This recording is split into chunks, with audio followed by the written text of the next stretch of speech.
Of the published trials to date, and there are probably 5 or 6 centers now that are utilizing this technology, but of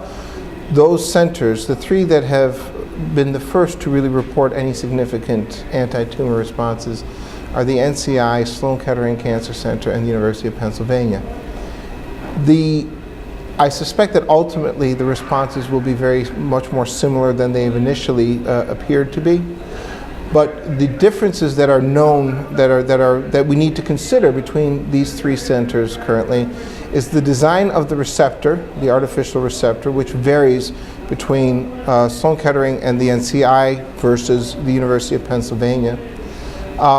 as well as the methodology in which this receptor is introduced into the T cell using either what we use as a retrovirus, and the NCI uses that as well, or a lentivirus, which is what the University of Pennsylvania uses. Whether those differences are clinically meaningful or not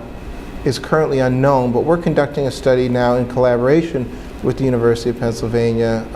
to treat patients with 50% of their cells and 50% of our cells, and we wish to see which cells persist the longest and what the clinical activity, whether it's synergistic or whether it's additive or whether it doesn't make any difference whatsoever, just to try to answer some of these questions of the importance of the design of the receptor and the approach of infusion of these cells.